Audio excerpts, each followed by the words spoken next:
हरे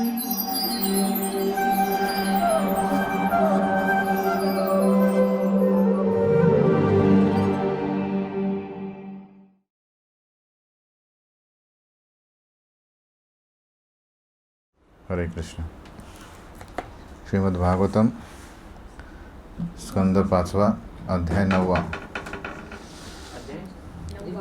जड भरताचे श्रेष्ठ चरित्र. तर अध्याय 8 पर्यंत आपण बघितलं कशा प्रकारे भरत महाराज एका हरिणावर अनावश्यक करुणा दाखवतात आणि त्यामुळे त्यांना हरणाचं शरीर घ्यावं लागतं. पण त्यानंतर ते आपल्या पूर्वजन्माची जी चूक आहे ते दार थोडं लोटून घे. तर त्या ती लक्षात घेता मृगशरीर सोडून नंतर ब्राह्मण कुळात जन्म घेतात. जड भरत त्याची ही कथा या 9व्या अध्यायात आहे. तर पहिल्या श्लोकात शुकदेव गोस्वामी म्हणतात की हे राजन, मृग शरीराचा त्याग केल्यानंतर भरत महाराजांनी काय केलं, एका पवित्र ब्राह्मण कुळात जन्म घेतला. तर आपण भगवद्गीतेत म्हणतो की कशा प्रकारे प्राप्य पुण्यकृताम लोकान उषित्वा शाश्वतम समहा सुचिताम श्रीमताम गेहे योगभ्रष्टो अभिजायते. तर ज्यावेळेस जसा व्यक्ती भक्त आपल्या या जन्मी आपली सिद्धी प्राप्त करत नाही, म्हणजे पूर्ण कृष्णप्रेम प्राप्त करत नाही आणि शरीर त्यागतो, तर काय होतं, त्याला एक संधी म्हणून श्रीकृष्ण त्याला 2 मुभा देतात. 2 तर प्राप्य पुण्यकृताम लोकांना, तर आपल्या या भक्तीच्या पुण्यामुळे त्याला एकतर काय होतं की बराच काळ स्वर्ग, म्हणजे बेसिकली त्याची समजा बहुतेक इच्छा असतील तर त्याला इव्हन स्वर्गात पण जन्म मिळेल. नंतर तो आनंद उपभोगल्यानंतर त्याला शुचिताम श्रीमताम, शुचिताम म्हणजे ब्राह्मण कुळात, म्हणजे विद्वान कुळामध्ये जन्म मिळेल, आणि किंवा श्रीमताम एखाद्या धनाढ्य क्षत्रियाकडे किंवा कुठला जे जमीनदार वगैरे किंवा वैश्य कुळ असतात तिथे स्वाभाविकतः राधाकृष्ण जी सेवा चाललेली आहे, राधाकृष्ण विग्रहांची सेवा चाललेली आहे, तिथे जन्म होऊन त्याला जन्मापासूनच त्याला परत त्याची जी भक्ती जिथे स्थगित झालेली आहे ती पूर्ण करता येते. त्याचप्रकारे इव्हन भरत महाराजांना पहिले तर महाभागवत, म्हणजे बेसिकली ऋषभदेव यांच्या घरी जन्म मिळाला. तर महान क्षत्रियाकडे जन्म मिळाल्यानंतरही त्यांनी त्यांच्या त्या संधीचा फायदा उठवला नाही, आणि काय झालं, त्यांनी त्याचा जी आपलं स्वातंत्र्य आहे त्याचा दुरुपयोग करून त्यांनी परत त्यांना 2 शरीर घ्यावं लागले, म्हणजे एक मृग शरीर आणि आता त्यांना एक पवित्र ब्राह्मण कुळात जन्म मिळाला. तर हे ब्राह्मण कोण होते, तर अंगिरा वंशाचे होते ते, आणि त्यांचे जे वडील होते ते सर्व ब्राह्मणी गुणवत्तेने संपन्न होते. त्यांच्या वडिलांबद्दल बोलला की त्यांचे आपल्या मन आणि इंद्रियांवर नियंत्रण होते, आणि त्याने वेदशास्त्रांचा तसेच इतर पुरवणी शास्त्रांचा अभ्यास केलेला होता, म्हणजे वेदांमध्ये पारंगत होते, आणि तो दान देण्यात कुशल होता, आणि सदैव तृप्त, सहनशील, सुस्वभावी, विद्वान आणि द्वेषमुक्त होता. हे सर्व त्या अंगिरा कुळातील ब्राह्मणाचे गुण आहेत, ज्यांच्या घरी भरत महाराजांनी जडभरत म्हणून जन्म घेतला. तर तो आत्मसाक्षात्कारी होता आणि भगवंतांची भक्तिमय सेवा करण्यात निमग्न राहत होता. तो सदैव समाधीस्थ राहत होता. त्याला 2 पत्न्या होत्या. ठीक आहे, अर्धा उडत राहू द्या, ते नाही तर अजून आवाजच होत राहील. त्या 2 पत्नींपासून पहिल्या पत्नीपासून त्याला 9 मुलं होते, आणि दुसऱ्या पत्नींपासून त्याला जुळे होते, 1 मुलगी आणि 1 मुलगा. त्यातील 1 मुलगा होता जडभरत. तशा प्रकारे भरत महाराज जडभरत म्हणून जन्माला येतात. तर इथे प्रभुपाद लिहितात की भरत महाराजांनी स्वेच्छेने आध्यात्मिक कर्तव्यांकडे दुर्लक्ष करून एका अनावश्यक म्हणजे हरणावर अनावश्यक करुणा केली. त्यामुळे त्यांना काय झालेलं आहे, इतर देह म्हणजे दोनदा देह सोडावा लागला. तरी भगवंतांच्या कृपेने त्यांना काय मिळालं, स्वकृत्यांचा पश्चाताप करण्यासाठी स्मृती राहिली त्यांना. म्हणून त्यांनी काय केलेलं आहे, इवन हरणाच्या देहांमध्ये पण त्यांनी निर्जन स्थळी राहून इतर जे कुसंगतीचा त्याग केला. त्यानंतर शुकदेव गोस्वामी म्हणतात की भगवंतांच्या विशेष कृपेमुळे त्यांना हे सर्व घटनांचे स्मरण मिळाले. पण आता काय झालेलं आहे की त्यांचे जे पिता आहेत ते त्यांचं जडभरतवर अतिशय प्रेम होतं. पण या सर्व अभक्त असलेल्या आपल्या नातेवाईकांचे आणि मित्रांचे अत्यंत जडभरताला काय भय वाटायला लागले की परत मला काय आसक्ती होईल कोणाशी तरी आणि मला परत यावं लागेल. म्हणून अशा संघापासून दूर राहण्याविषयी ते सदैव दक्ष राहत, कारण त्यांना पतनाचे भय वाटत असे. म्हणून परिणामी त्यांनी काय केलं, सामान्य जनांसमोर ते असंच राहू द्या, ते सरत आवाज चालू राहील, थोडंसं गेलं तर चालेल. त्यांनी काय दाखवलं, स्वतःला मंद, अंध आणि मूक बधिरासारखे राहायला लागले. त्यामुळे लोकही त्यांच्याशी बोलण्याचा प्रयत्न करीत नसत. अशा प्रकारे त्यांनी कुसंगतीपासून स्वतःचे रक्षण केले. हे खूप महत्त्वाचं आहे. आपल्याला आपली बुद्धिमत्ता वापरायला हवी की बेसिकली कुठे कितपत आपण आपला वेळ घालवा. म्हणून म्हणतो आपण वाचो वेगम मनसो क्रोध वेगम, त्याच्यातले वाचो वेग जो आहे आपला कंट्रोल करणे आवश्यक. आणि आपल्याला माहिती आहे की कुठे चर्चा चालली असेल आपण आपलं मत द्यायला तिथे हजर होतं. त्यात काही त्या वायफळ चर्चेमध्ये आपल्याला काही मिळत नसतं. पण हा खूप महत्त्वाचा विषय आहे की कशा प्रकारे आपला वेळ ॲक्च्युली प्रजल्पा काय करतो आहे की आपला शत्रू आहे ॲक्च्युली बेसिकली. कारण आपला मेन आपला जो फोकस आहे तो इतरत्र नेण्यासाठी एक वाहन आहे काय, प्रजल्प. की आपली जी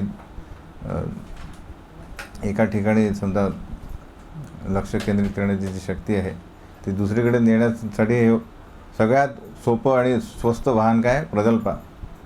वायफळ चर्चा आणि त्या मीटिंगमध्ये आपला अस्तित्व करणे. म्हणून कुसंगत, तर त्यासाठी आपल्याला बुद्धिमत्ता वापरायला पाहिजे. हे आवश्यक आहे का, काही गरज नाही. म्हणून सतत कुसंगतीपासून दूर राहणे. मग काय करणे, तर भगवत चरणांचे चिंतन आणि भगवत लीलांचे श्रवण कीर्तन हे दोन विधी मनुष्याचे सकाम कर्मांच्या बंधनापासून रक्षण करतात. म्हणून भरत महाराज आता बाहेर बोललं तर लक्षात मैत्री होईल म्हणून ते अंतःकरणातच सदैव हे दोन विधींचे आचरण करीत. बाहेर दाखवत होते मूक, बधीर आणि मंद, पण आतून ते सतत श्रवण कीर्तन करतात आणि स्मरण करतात. अशा प्रकारे त्यांनी अभक्तांच्या सहवासापासून स्वतःला दूर ठेवले. हे खूप महत्त्वाचं आहे. ही विधी काय काय केलं त्यांनी, तर ॲक्च्युली हेच 3 गुण करतात. काय करतात, आपल्याला या भौतिक जगात बद्ध करतात. म्हणून प्रभुपाद नोट करतात 3 हे श्लोक की कारणम गुणसंगोस्य सद असद योनी जन्मसू. ज्या जे गुण आहेत त्यांच्याशी आपला संपर्क होतो, त्या संपर्कानुसार आपल्याला विविध योनी, ज्या सद असद म्हणजे पुण्यवान किंवा पापी अशा शरीरामध्ये आपल्याला वास होतो. आपल्याला काय करावं लागतं, शरीर स्वीकारावं लागतं. हे कुठल्या अंतर्गत होतं, चांगले वाईट फळ मिळतात ना. काही आपण कुठे अपराध केला असेल तर आपल्याला त्याचं दुःख भोगावं लागेल, पण काही कोणाला मदत केली असेल, पुण्य केलं असेल तर आपल्याला त्याचा सुख अनुभवावं लागेल. सिमिलरली पण हे आपण स्वतंत्र एक दृष्ट्या नाही आहोत.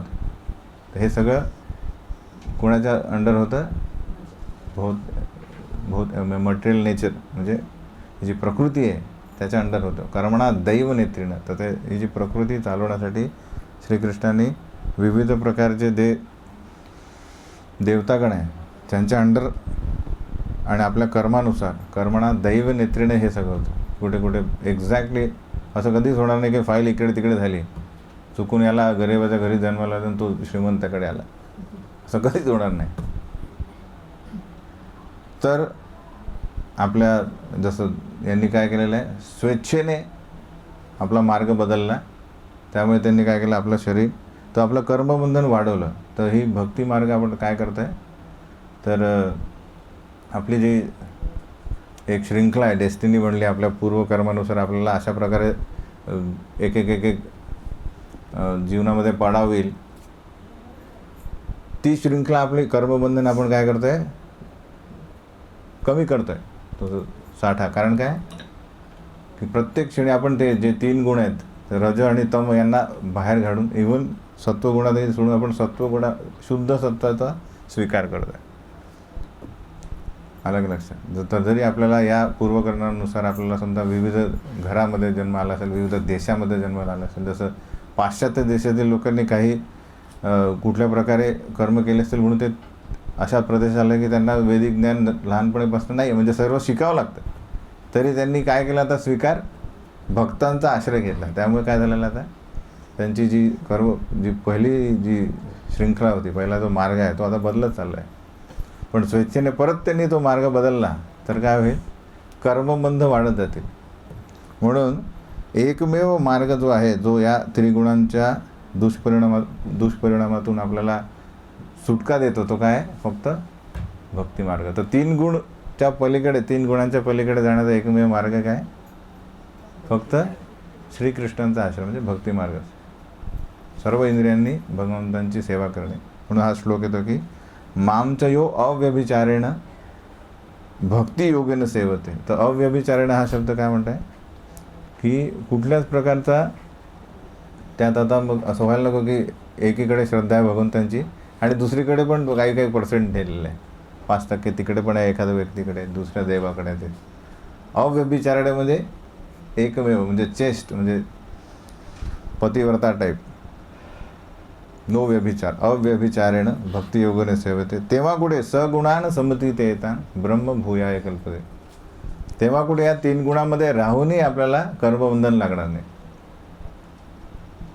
जसं एखादा वकील या तुरुंगात पण जाईल, पण त्याला तर पकडून ठेवत नाही, ते त्याला उलटं चहा म्हणजे सगळं त्याला उलटं रिस्पेक्ट देतील ते, आणि 5 वाजतानंतर तो चालला जाईल, हे की नाही. कोणी म्हणू शकत नाही अरे या आवारात जो आलेला आहे त्याला सगळे काही रूल फॉलो होतील, असं नाही. कारण तो काय करतो आहे, सरकारी नोकर आहे, तो सरकारचे नियम फॉलो करतो. त्याच प्रकारे अव्यभिचारेनं भक्ती म्हणजे श्रीकृष्णाचे सरकार फॉलो करतात. त्यामुळे इव्हन त्यांचा हा तुरुंगात येऊनही त्याला कर्मबंधन लागत नाही. तर हा खूप महत्त्वाचा मुद्दा आहे. भक्ती मार्ग म्हणजे कर्मबंधनातून मुक्ती. इव्हन ॲक्च्युली या आपण स्वतःहून कर्मबंधन मुक्त तर आहेच, पण एकमेव कार्य करून काय करतो, इतरांनाही मदत करू शकतो. प्रचार मार्ग म्हणजे काय, इतरांना पण प्रोत्साहन देणं की या मार्गावर चालणे.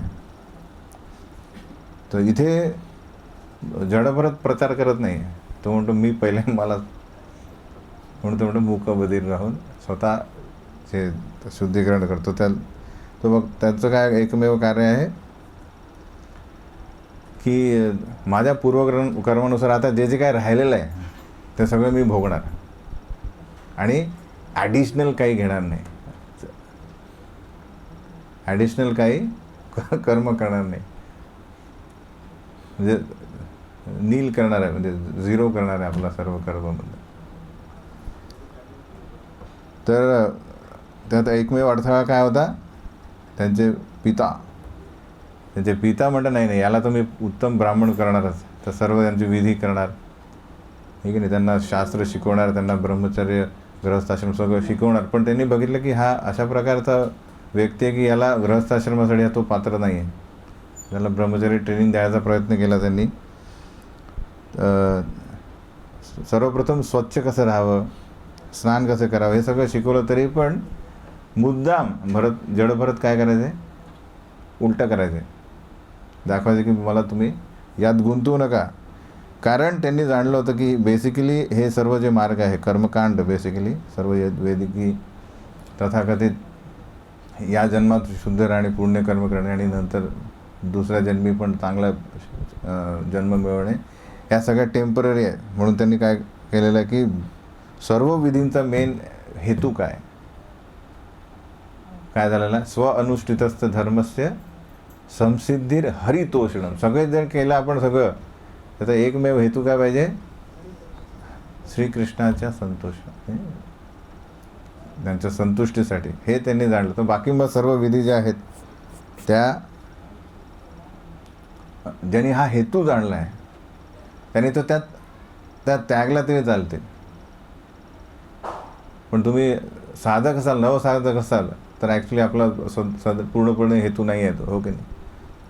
आपला आता अर्धवट हेतू आहे. म्हणजे आपण जेव्हा परिपूर्ण होऊ तेव्हा या विधी पण सोडल्या तर चालते. इन द सेन्स ऑटोमॅटिक तुम्ही 24 तास श्रीकृष्णाच्या संतुष्टीसाठी कार्य कराल. म्हणून यांनी हे भरत महाराजांनी जाणलं की बेसिकली बाकी या सर्व इतर जे कर्मकांडी कार्य करण्याची काहीच मला गरज नाही, कारण मी जाणलेलं आहे की बेसिकली मनुष्य जीवनाचा मेन हेतू काय. त्यांच्या पित्यांचे 2-3 त्यांनी हे दिलेलं आहे की कशा प्रकारे जडभरताला जरी वडिलांनी वैदिक ज्ञानाचे पुरेसे शिक्षण दिले होते तरी तो त्यांच्यासमोर मूर्खप्रमाणेच वागत असे.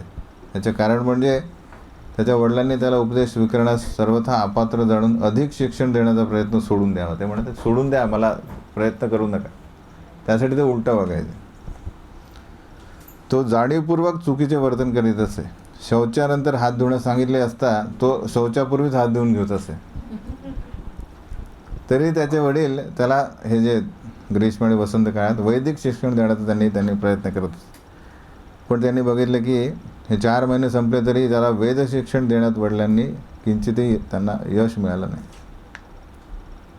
असं करता करता पण त्यांची आसक्ती भरपूर होती. त्या आसक्तीपायी त्यांनी भरपूर प्रयत्न केले, पण शेवटी त्यांनी हे जाणलं नाही की बेसिकली आपलाही मृत्यू येणारच.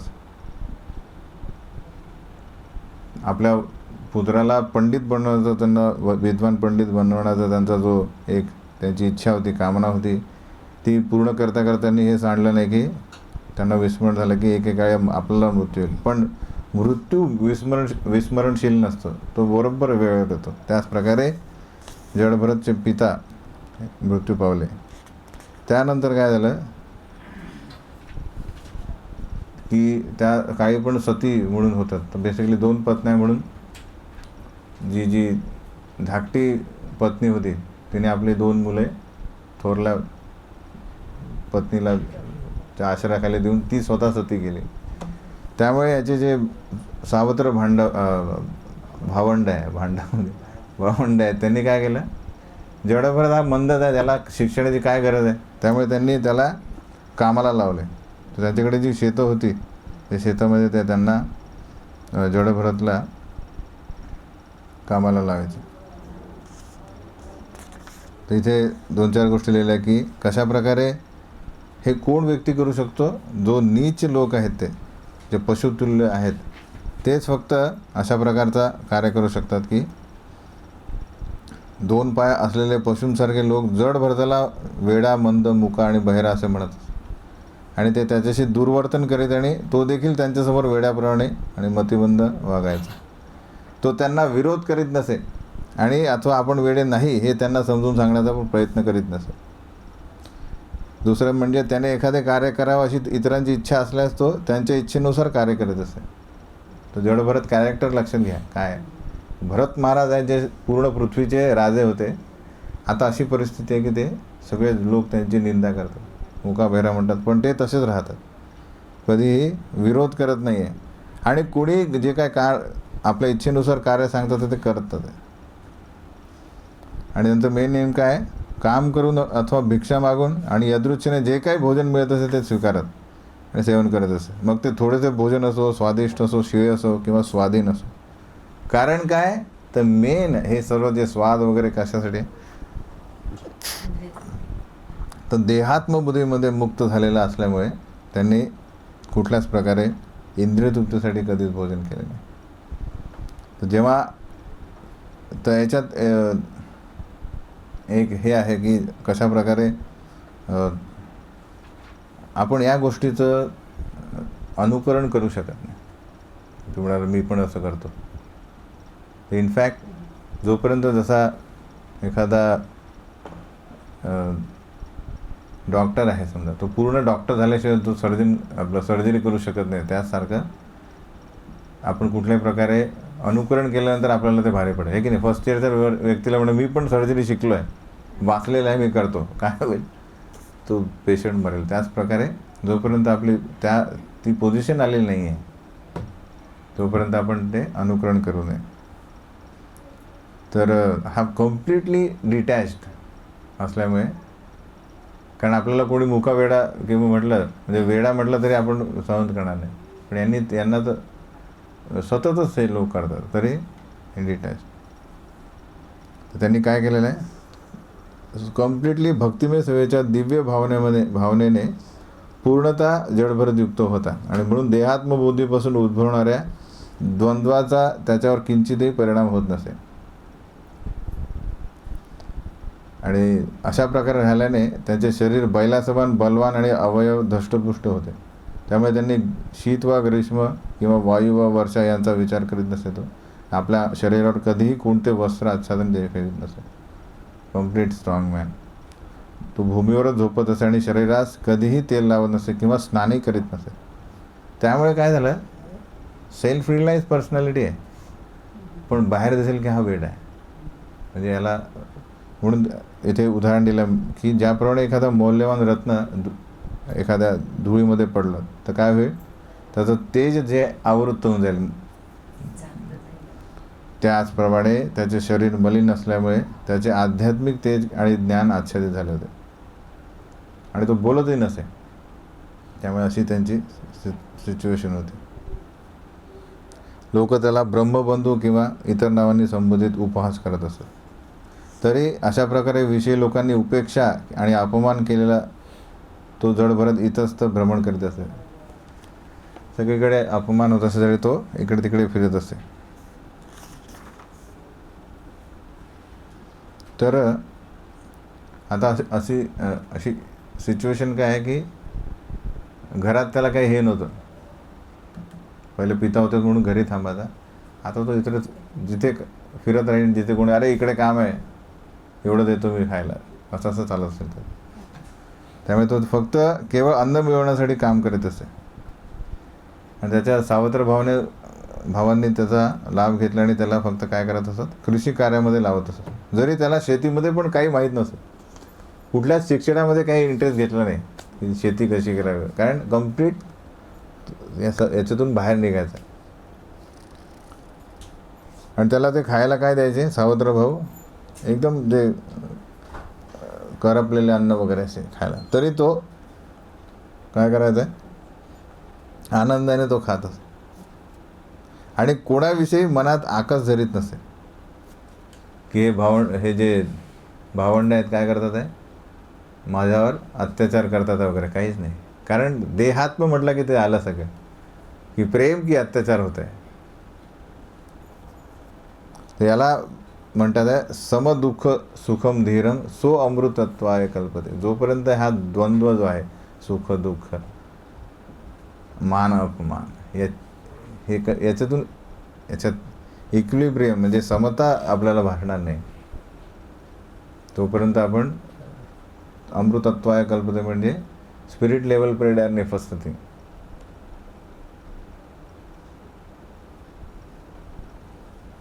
इनफॅक्ट उलट त्याच्यापेक्षा हायर काय की कोणी आपली स्तुती करते तर आपल्याला असं वाटलं पाहिजे की आपल्यावर काय होत आहे, लोक घाण टाकतात आहे स्तुती म्हणजे. तसं होत नाही जनरली. आणि कोणी ॲक्च्युली आपल्याला आपली टीका करतात आपल्यावर, तर ॲक्च्युली आपल्याला आनंद झाला पाहिजे की मी याच्याच लागीचं आहे. हे हायर स्टेज जे भक्त आहेत जे. तर जसं चैतन्य चरितामृतमध्ये सनातन गोस्वामी हे महाप्रभूंना भेटायला येतात वृंदावनातून. आपलं वृंदावनातून पुरीमध्ये. तर अशा जंगलातून येतात, तर ते असं पाणी प्यायल्यामुळे त्यांना काय होतं, एक रोग होतो पूर्ण शरीरातून, त्यात पस वगैरे होतो त्यांना दूषित पाणी पिल्यामुळे. तर येतात ते महाप्रभू त्यांना, पण महाप्रभूंचे पार्षद महाप्रभू त्यांना आलिंगन देतात. ते म्हणा, अरे माझ्या शरीरातला पस तुमच्या शरीराला लागतोय वगैरे. हे सतत होत राहतं. दर रोज महाप्रभू त्यांना भेटायला येतात आणि ते सनातन गोस्वामी हरिदास ठाकूर यांच्या कुटीमध्ये राहतात. तर ते बघता बघता त्यांना खूप वाईट वाटतं की अरे महाप्रभू भगवंतांच्या शरीराला मी दूषित करतोय, अपराध होत आहे. तर जगदानंद पंडित हे महाप्रभूंचे पार्षद आहे, त्यांना सनातन गोस्वामी म्हणतात की माझ्या हृदयामध्ये एक ही खंत आहे की अरे मी इथे आलो आहे भगवंतांची सेवा करायला, त्यांचा आशीर्वाद प्राप्त करायला, पण माझ्याकडनं अपराधावरून अपराध होतो आहे. तर त्याआधी जस्ट आधी महाप्रभू सांगतात की तुझ्यातर्फे मला काय करायचं आहे, वृंदावनामध्ये भरपूर कामं करायचं, की मंदिरं स्थापित करायची, लीलास्थळ जे आहेत लुप्त झालेले ती पुनर्प्रस्थापित करायची आहे. हे तुझं कार्य म्हणून तू काही दिवस इथे राहा आणि नंतर तुला वृंदावनला जायचं आहे. तर जगदानंद पंडित म्हणतात की अरे तुला तर आदेश मिळालेला आहे, तर जा तू पुढे वृंदावनला चालले जा तुम्ही, बेस्ट आहे ना, म्हणजे अपराध पण होणार नाही. तर सनातन गोसावी म्हणतात फर्स्ट क्लास, आदेश मिळाला, आता कशाला म्हणजे सेवा चालू. दुसऱ्या दिवशी महाप्रभूंना भेटतात की महाप्रभू आता तुम्ही आदेश दिलेला आहे, त्यामुळे आता मी वृंदावनला जातो आणि मी हे जगदानंद पंडित यांनी मला हा सल्ला दिला. तर महाप्रभू इतके क्रोधित होतात की तो त्याला कोणी सांगितलं आदेश द्यायला, तुम्ही. ते म्हणतात, महाप्रभू म्हणतात की तुमची स्थिती अशी आहे की तुम्ही जगद्गुरू आहात, म्हणजे मला पण उपदेश देण्यासारखे आहे स्थिती आहे सनातन गोस्वामी, आणि तो नवीन बालक जगा तो तुम्हाला आदेश देतो आहे. तर काय झालेलं आहे, महाप्रभू जगदानंद पंडित यांना काय देतात आहे, क्रिटिसाइज करतात आहे ना, निंदा करतात की त्याला कुठली तिची पोझिशन काय आहे. आणि सनातन गोस्वामी म्हणतात की तुम्ही अशी पोझिशन आहे, तुम्ही मलाही सल्ला देऊ शकता, कारण एकदा सल्ला दिला होता त्यांनी की एवढे लाखो लोक घेऊन तुम्ही वृंदावनाला जाऊ नका. आणि महाप्रभू म्हणतात येस करेक्ट, वृंदावनामध्ये एकटं झालं पाहिजे. तर सनातन गोस्वामींचं सिच्युएशन बघा, ते म्हणतात महाप्रभू काय आहे, म्हणजे मी मला दूर लोटले, तुम्ही माझी स्तुती करताय, मला विष्ठेच्या विहिरीत टाकताय स्तुतीच्या, आणि जगदानंदची किती भाग्यवान आहे, त्याला तुम्ही एवढा स्वतःचा जवळीक देताय आणि त्याला तुम्ही चास्ताईच करताय. तर महाप्रभू म्हणता अरे नाही, त्याला सांत्वन करत नाही, असं काही नाही. म्हणजे तर ही सिच्युएशन पाहिजे. आपण जनरली काय असतं उलटंच, जो आपल्याला फीडबॅक देतो तो आपला दुश्मन होतो, आणि तो स्तुती करेल, खोटी स्तुती करेल तर तो आपला मित्र करतो.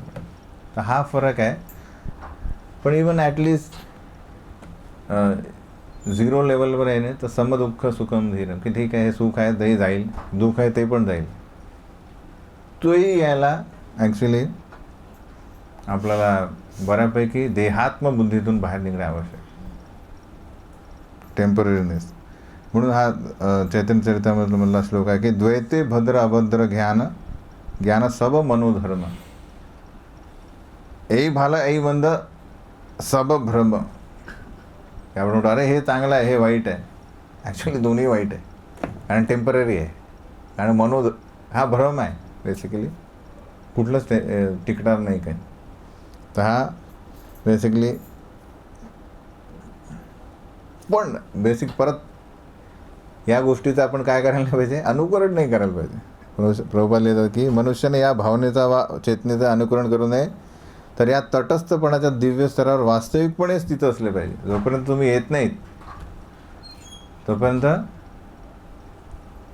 तसा राग आला तर आपण व्यक्तच करू, थोडक्यात व्यवस्थितपणे की जो नाही, तर तो साठवून ठेवला तर आतमध्ये ब्लास्ट होईल तो. पण म्हणजे हळूवारपणे ऑर्गॅनिकली आपण क्लीन झालं पाहिजे, इनऑर्गॅनिक नाही. म्हणजे अनुकरण न करता शास्त्राचा आधार, भगवंतांचा आश्रय, प्रार्थना, या गोष्टींनी आपण काय होतं, शुद्ध होतो. तर अशा प्रकारे पूर्णपणे यांना आपली स्मृती परत आलेली आहे जडभरत यांना, की मी बेसिकली काय होतो. मी माझं पूर्ण राज्य सोडलं आहे, सगळ्या पत्नी मुले बाळे पूर्ण पृथ्वी सोडलेली आहे. कशासाठी? श्रीकृष्णासाठी. तर आता कुठल्याच गोष्टीशी आसक्ती ठेवायची नाही. हे सगळं चांगलं होतं. पण एक घटना होते की त्या प्रदेशात एक चोर प्रमुख असतो, चोरांचा प्रमुख असतो, आणि यांची मनोधारणा असते. इथे एक शब्द येतो की स्वविधीना. स्वविधीना म्हणजे की बरेचसे जे तामसिक लोक असतात त्यांच्या स्वलिखित त्यांची हे असते, काय म्हणतात, कल्पना असते की अशा प्रकारची धार्मिक विधी, स्वतःच धार्मिक विधी निर्माण करतात की. तर हे लक्षात घ्या की शास्त्रांमध्ये म्हणजे आपण बघू पुराण, तर तामसिक पुराण पण आहे. म्हणजे शास्त्र जे आहे ते विविध गुणांनुसार पण आहे. तर जे तामसिक लोक आहेत जे काहीही करून मांस खाणार, त्याच्यासाठी काही विधी दिलेली आहे.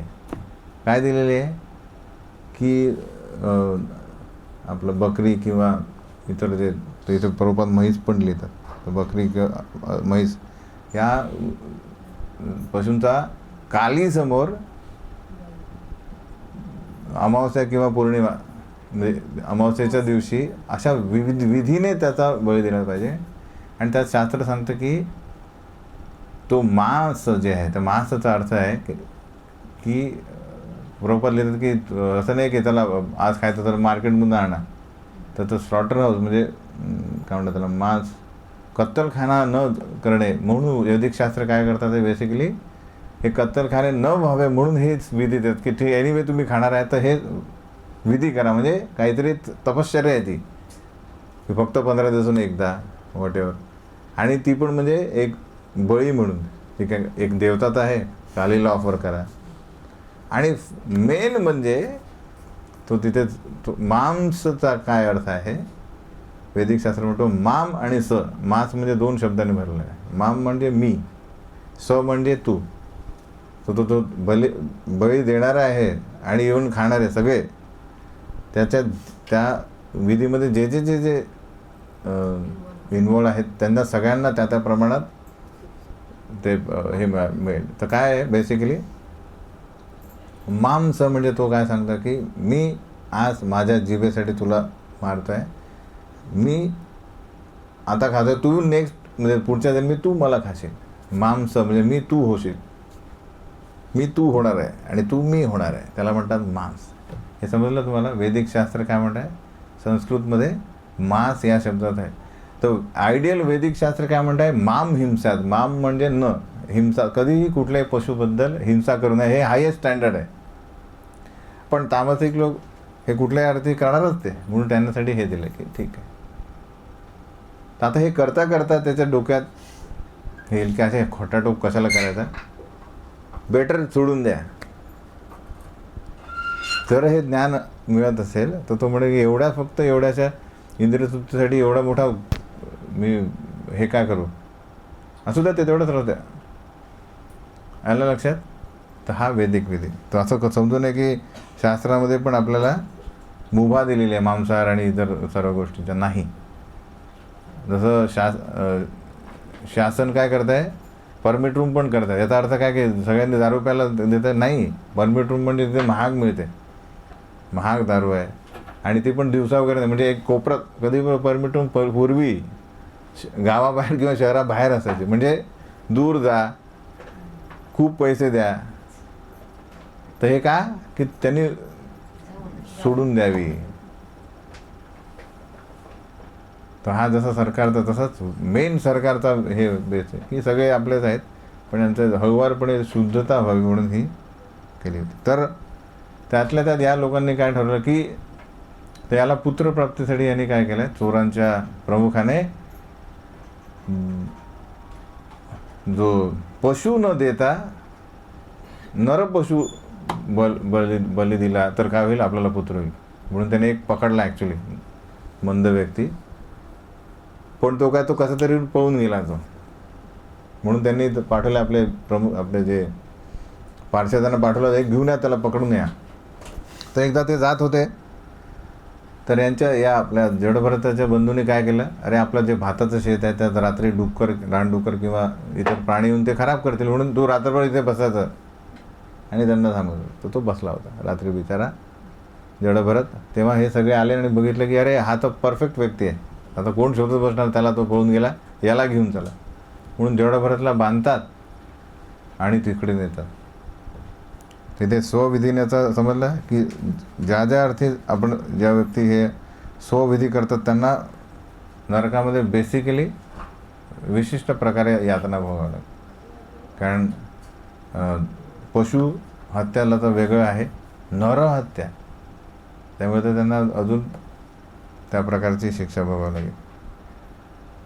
तर टिपिकली ते जडभरतला आंघोळ घालतात, त्याला सुशोभित करतात, अलंकार कपडे देतात, त्याला भरपूर खायला देतात आणि काली हिच्या विग्रहासमोर आणतात. तर हे रात्री होत आहे. तर जडभरत हा अशा प्रकारचा व्यक्ती आहे की याला कुठल्याच गोष्टीला तो काय करत आहे, तिरस्कार करत नाही, प्रतिकार करत नाही आहे. त्याला माहीत आहे की माहीत काय, कृष्णाला वाचवायचं असेल तर कृष्ण वाचवते आणि सगळं सेम आहे. तर तो देहात, आणि देह हा टेम्पररी आहे आणि सतत भगवंताचं ध्यान करत असल्यामुळे काय झालेलं आहे, जेव्हा कृष्णाचं ध्यान करतो तेव्हा कृष्ण सतत आपल्या रक्षणार्थ रेडी असतं. तर जेव्हा काली बघते की एका शुद्ध भक्ताला आता तो जो पुरोहित आहे तो बळी देणारच आहे, तेवढ्यात काली जी आहे ही तिच्या विग्रहातून फुटून बाहेर येते आणि इथून पार्षदांसोबत येते आणि त्या सर्व जिथे तेवढे जे चोर आणि पुरोहित सगळ्यांचा शिरच्छेद करते. आणि ते लिहिलं आहे की त्यांचा ॲक्च्युली रक्त पिते कशा प्रकारे. आणि शेवटी ते काय करतात, तर त्यावेळी चोरांची तिथे पडलेली मस्तके चेंडूप्रमाणे उडवीत त्या सर्व त्यांचे जे पार्षद आहे कालीचे ते फुटबॉल खेळतात. तर हे काली काय आहे, ही भगवंतांची सेविका आहे.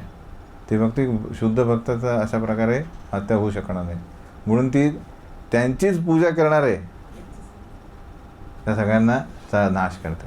म्हणून हा श्लोक म्हणतात की एकमेव खलु महद अभिचारात विक्रमः चारात अतिक्रम कासनेनात्मने फलती. जेव्हा एखादा द्वेषी मनुष्य महान पुरुषाचा अपराध करतो तेव्हा त्याला निश्चितच वर सांगितल्याप्रमाणे दंड दिला.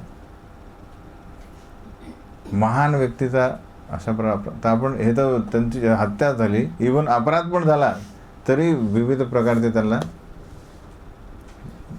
आपले भोगावं लागतील सर्व प्रकारचे काय म्हणतात त्याला दंड. तर इव्हन 10व्या स्कंदात हा श्लोक येतो की कशा प्रकारे हा जो कंस जो आहे तो विविध प्रकारे आज्ञा देतो की जा सगळ्या गोकुळच्या आजूबाजूला जेवढी गावं आहेत त्या सगळ्यातील 10 दिवसाआधी जे जन्माला आलेले आहेत त्या सगळ्यांची हत्या करा. पुंसो महद अतिक्रम. हा तो श्लोक आहे की आयु श्रेयम यशो धर्म लोकान आशिष एवच हंती श्रेयांशी सर्वाणी पुंसो महद अतिक्रमा. महद म्हणजे महान व्यक्ती, शुद्ध भक्त. अतिक्रम म्हणजे त्यांचा अपमान किंवा त्यांना इजा देणे.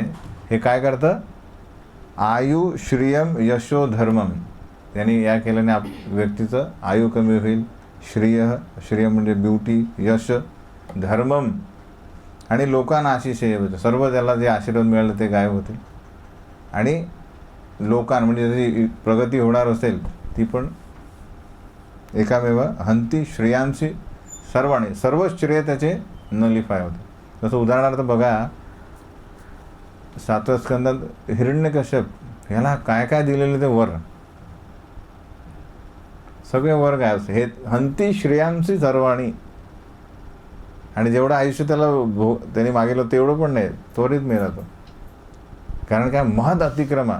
प्रल्हाद महाराजांना मारण्यासाठी त्यांनी सर्व प्रयत्न केले त्या सर्व अतिक्रमाने काय झालं, ब्रह्मदेवाने दिलेले सर्व श्रेयांशी सर्वाणी हंती, संपुष्टात आले. तर दोन गोष्टी आहेत. एक, स्व इच्छेने आपण दुर्लक्ष केलं भक्तीमध्ये तेव्हा पतन होऊ शकते, आणि स्वेच्छेने महत् अतिक्रम केला तर तो घोर अपराध होईल. म्हणजे बेसिकली स्थगित होईल, त्याला पश्चाताप जास्त होईल. तर निग्लिजन्स, दुर्लक्ष, अरे करू, दुसरीकडे आसक्ती करू, ही एक पतनाला कारणीभूत. दुसरा त्याच्यापेक्षा डेंजरस काय, अतिक्रम, अपराध. त्यामुळे त्याला जास्त पश्चाताप करावा लागेल. हे झाल्यानंतर शुकदेव गोस्वामी म्हणतात परीक्षित महाराजांना की हे विष्णुदत्ता, चक्रधारी भगवंत आत्मा शरीरापासून भिन्न आहे हे जाणणाऱ्या अभेद्य हृदयग्रंथीतून अगोदरच मुक्त झालेल्या, इतर जीवांच्या कल्याणासाठी सदैव कार्यरत असणाऱ्या आणि इतरांचे कधीही अकल्याण न चिंतिणाऱ्या भक्तांचे सदैव रक्षण करत असतात. भरपूर महत्त्वाच्या गोष्टी आहेत. काय, कोणाचे रक्षण करत असतात? फर्स्ट थिंग की देहात्मबुद्धीतून मुक्त असलेले, हृदयग्रंथीतून अगोदरच मुक्त झालेले. आपण हृदयग्रंथी बघितले ना की हृदयग्रंथी म्हणजे काय, विशिष्ट वस्तू किंवा व्यक्तीबद्दल जे काय आपले ज्या आसक्ती आहेत त्या ग्रंथी होतात. ठीक आहे, तेवढाच ठेवा. आता अजून कोणी आलं तर अजून ते आवाज येईल. त्याला काय म्हणतात, हृदयग्रंथी. जसं उदाहरण देतोय, सिंपल उदाहरण, की एखादी जे कार आपण बरेच देते, की आता समजा अनाऊन्समेंट आली की एक कार आहे, बाहेर पांढरी कार आहे, आणि त्याला त्यांनी टो करून नेलं, म्हणजे त्याला उचलून नेलेलं आहे. तर लगेच कोणाची पांढरी कार असेल तर ते काय म्हणते, अरे माझी तर नेली नाही. पण नंतर म्हणते नंबर सांगतील तर लगेच म्हणते, अरे माझी नाही आहे. काय झालेलं आहे, फक्त जेव्हा पांढरी कार म्हटलं तर ती हृदयग्रंथी आहे की माझी कार मी आपल्या पैशाने कमवलेली आहे वगैरे आणि तिला व्यवस्थित ठेवली आहे, ती ग्रंथी आहे. जी आसक्ती आहे ती, त्यानुसार काय होत आहे, ज्या ज्या गोष्टी त्या वस्तूशी होतात आहे, व्यक्तीसोबत होतात आहे, त्या आपल्याला विचलित करतात आहे. क्लासमध्ये पण विचार करे, पहिले जाऊन येतो, बघतो माझी व्यवस्थित. ही कार झाली. बाकी इतर सर्व गोष्टी ज्या आपल्याशी कनेक्टेड आहे त्यांच्या आसक्तीला म्हणतात हृदयग्रंथी, त्यातून मुक्त झालेल्या ते दोन गोष्टी. आणि इतर जीवांच्या कल्याणासाठी सदैव कार्यरत असणे, असं स्वार्थी नसणे. तर भगवंत ते एक एक म्हणतात या लोकांचं रक्षण कर. थर्ड की दुसऱ्यांच्या इतरांच्या कधीही अकल्याण न चिंतिणाऱ्या, म्हणजे अद्वेषी, द्वेष न करणे, अशा व्यक्तींचा भगवंत सदैव रक्षण करतात. सर्व गुण जे कोणात होते, जडभरतमध्ये सर्व गुण आहेत. स्वतःच देहात्म बुद्धीतून मध्ये बाहेर आहे, त्यांना काही फरक पडत नाही काही दिलं तरी. दुसरी गोष्ट, हृदयग्रंथी नाही आहेत, कोणावरही आसक्ती नाही आहे. आपल्या भावंडाप्रती नाही, कोणाची इव्हन कोणाची वडिलांप्रती पण नव्हती, मातेप्रती पण नाही. दुसऱ्या जीवांसाठी कार्य करतात आहे, कोणी सांगितलं हे करता येतात, आणि कोणाचे अकल्याण चिंतित नाही. म्हणून भगवंतांनी त्यांचं रक्षण केलं. भक्त भगवंतांच्या चरणकमलांचा सदैव आश्रय घेतात. म्हणून स्वतःच्या शिरच्छेदाचा प्रसंग आला तरी भक्त विचलित होत नाही. यात त्यांना आश्चर्यजनक असे काहीही नसते. तर अशा प्रकारे शुद्ध भक्ताची ही स्थिती आहे. तर एनिवे, हे झाल्यानंतर, या घटना झाल्यानंतर रहुगुण ठरवतात की त्याला तर भ्रमण करतात आहे, ते दुसऱ्या प्रांतात जाऊन येतात. तर फिरता फिरता ते सिंधू सौवीर या प्रांतात येतात. शुकदेव गोस्वामी म्हणतात पुढे 10व्या अध्यायामध्ये की यांच्या जीवनामध्ये आता एक राजा येतो, त्यांच्याशी त्यांची भेट होते. काय होतं, तर पुढे एकदा असे घडले की सिंधू आणि सौवीर नामक प्रांताचे सम्राट रहुगुण महाराज कपिलाश्रमी जात होते. असा राजा आहे की जो आपल्या पालखीमध्ये रहुगुण चालला आहे. तर ही इक्षुमती नदीच्या तटावर त्यांची पालखी पोहोचली तेव्हा त्यांना तो जो त्याला भोई म्हणतात, कोण वाहणार आहे, तर त्यांनी म्हटलं की अरे भरपूर मोठा रस्ता आहे, आपला एक गायब झालेला आहे, वाहणारा एक आपल्याला आवश्यकता आहे, धष्टपुष्ट व्यक्ती पाहिजे. त्याचा शोधाशोध करताना त्यांना योगायोगाने जडभरत सापडला. तो म्हणा अरे हा तर पॉवरफुल व्यक्ती आहे आणि योग्य आहे पालखी वाहण्यासाठी. म्हणून त्यांनी काय केलं, त्याला बळजबरीने त्याला आणलं. त्याला काय बघितलं की एखादी गाय किंवा गाढवाप्रमाणे हा, म्हणजे धष्टपुष्ट किती काम करू शकतो, पण ॲक्च्युली जडभरत महात्मा असल्यामुळे अशा कार्यात त्याला गुंतवणे मुळीच योग्य नसते. तरी त्यांनी निसंकोचपणे त्याला त्या कार्यासाठी बळेच जुंपले, फोर्सफुली. इनफॅक्ट नंतर सांगितलं ते हा नंतर सुखदेव गोस्वामी म्हणतात की इव्हन रघुगुण या तिघांनाही पण बळजबरीने काम करत होता.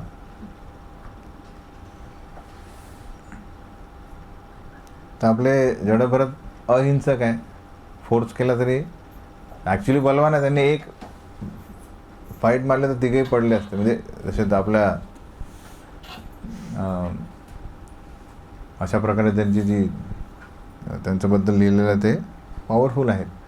पण तरी म्हणतात ठीक आहे, जे काय आपल्या पूर्वकर्मानुसार आहे ते आपल्याला करावंच लागेल.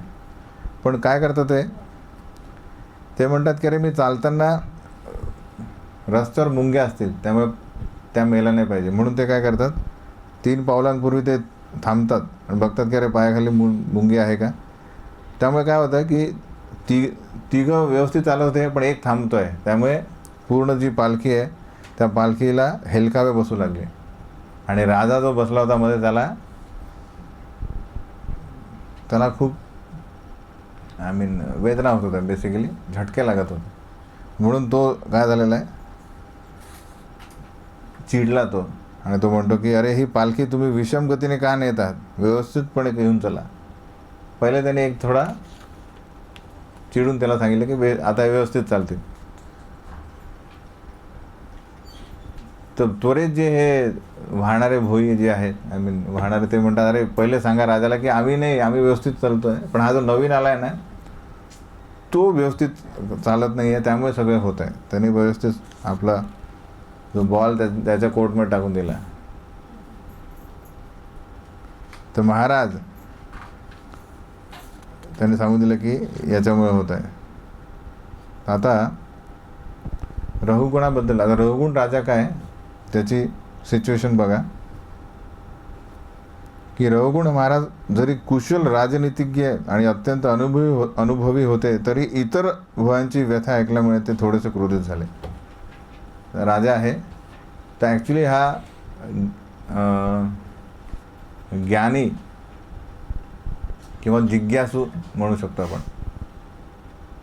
परमसत्य काय आहे ही जिज्ञासा करणारा ज्ञानी कॅटेगरीतला येतो राजा.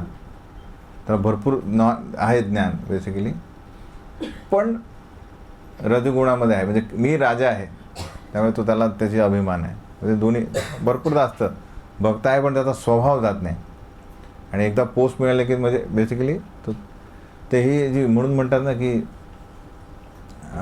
जर भगवंत काय करतात, 2दा व्यक्तीला ची परीक्षा करतात. एकदा सगळं देतात आणि एकदा सगळं काढून घेतात.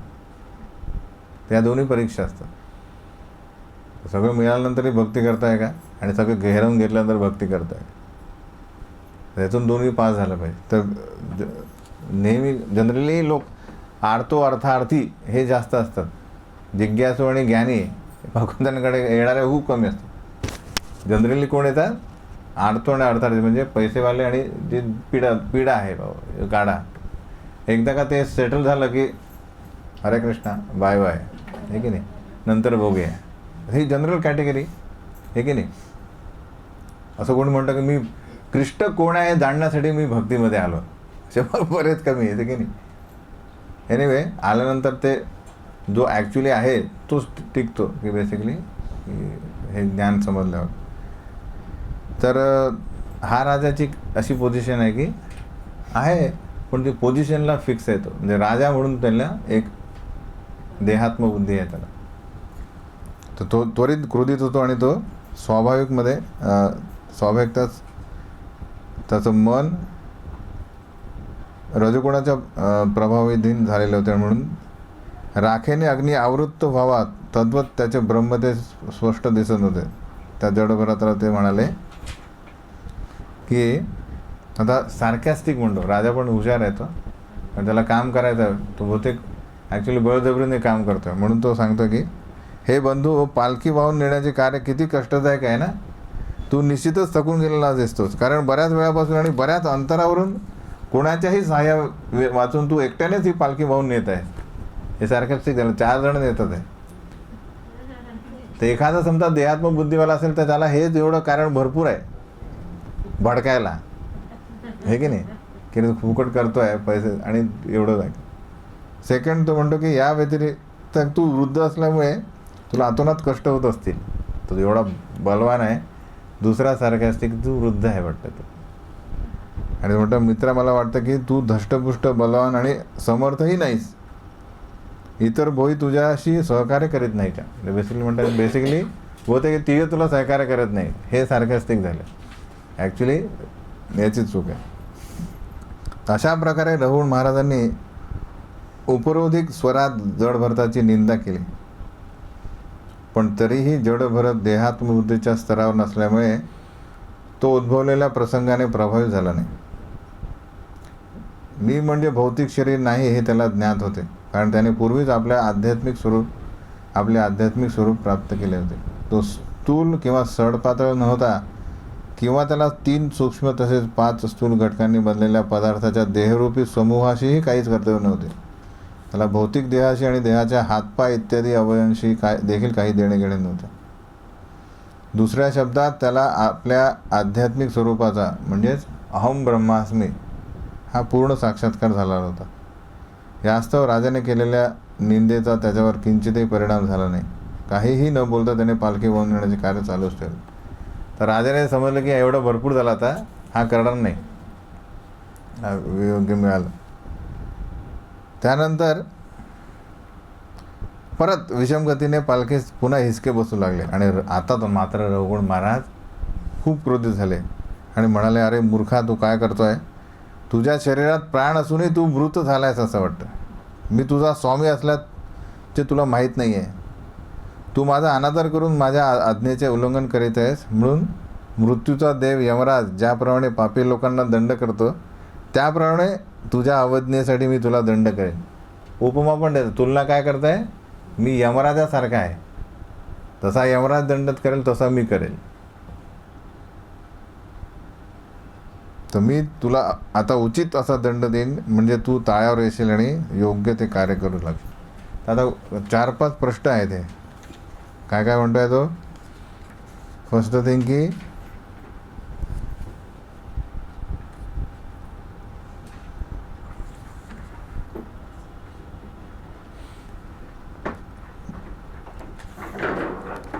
तू निश्चितच थकून गेलेला दिसतोस, फर्स्ट थिंग.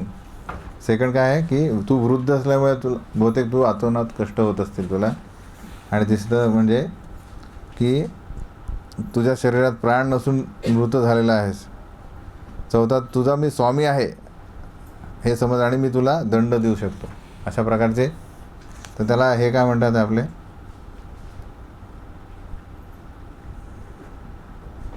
तर त्याआधी या 8व्या श्लोकात म्हणतात की स्वतःला राजा मानणारे रघुवीर महाराज देहात्मबुद्धीने प्रभावित झाले होते आणि रज तथा तम या निकृष्ट गुणांच्या अधीन झाले होते. हे आहे पॉवरफुल. जसं आपण इवन बघतो की आपल्या चैतन्य चरितामृतमध्ये